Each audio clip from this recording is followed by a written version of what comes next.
So let's talk now about layer shader, which is the alpha and the omega of complex materials. So we will load one here, and if you go inside it, you will see some really interesting things. Layer shader is designed to stack various images, shader, or effects and combine them into one single output. So here you can load images that you have, some bitmaps, or you can load shaders, and you can see that they're all that you can find in Cinema 4D are easily accessible. Here you can also find them here.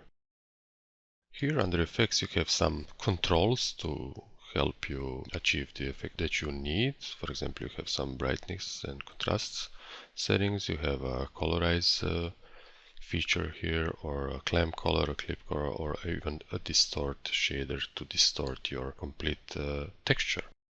Here you have an option to create a folder to organize your images or shaders into a structure that would be easier to follow, and here you have remove, which is basically a delete command for anything you select here.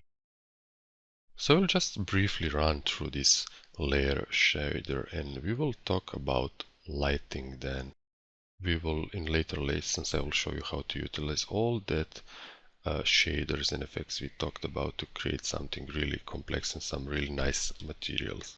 Okay, so let's load here a shader that we use here under surfaces, checkerboard shader. And now you have this little icon, which means turn me on or turn me off. And you have a slider here, which basically says how prominent the effect or the influence or the intensity of this shader is. You can see if I do a small render, I will see it's now a bit dimmed, and at 100% it's completely visible.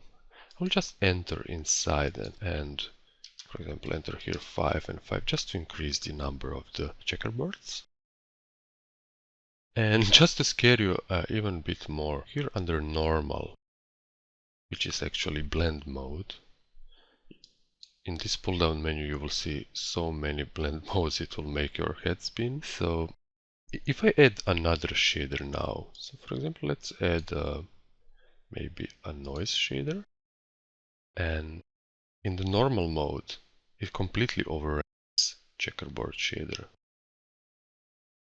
You can either tune down this, so let's say to 50%, we will be able to see 50% of that checkerboard shader, or you could play with these blend modes. I will also enter this shader and just scale it to, let's say, 10%, so we have a much more detail. I'll go back with this button.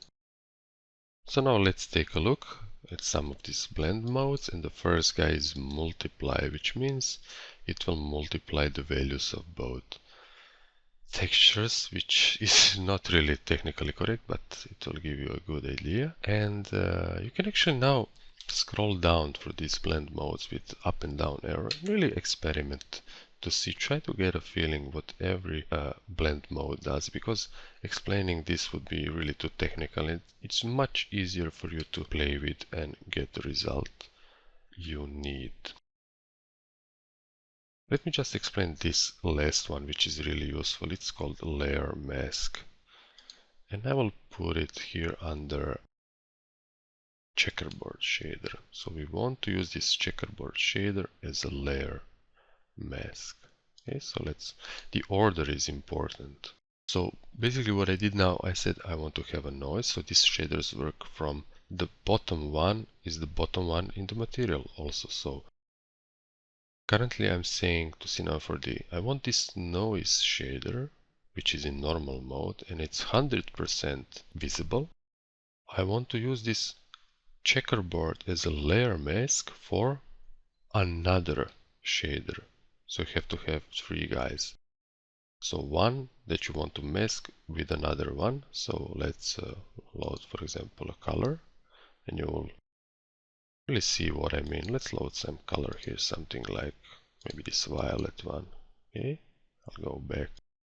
So I basically told Cinema4D now, I want this noise shader to be masked with this checkerboard shader to this color. I really hope this makes sense and I haven't lost them. And you can see now. So you can see now where is white. Let me just, for example, disable those two so you will get an idea what this means. So we can use something for a reference. For example, look at this black area here. Watch the color it will get in this mode. So it will get the noise shader. Okay, so what is black will become the noise and what is white will become the color. So if I switch places of these shaders, something like this, I will get the inverted result. I can also right click on this checkerboard shader and do an invert image command and watch what happens. So we have a different thing now. This was just a small intro, and of course you can make a folder here and put all those guys in just for the sake of organizing your materials and shaders, because this list can become very long and it's really good idea to organize everything. And you can of course name them, so it's my shader. And I think this really wraps it up for the layer shader just for now.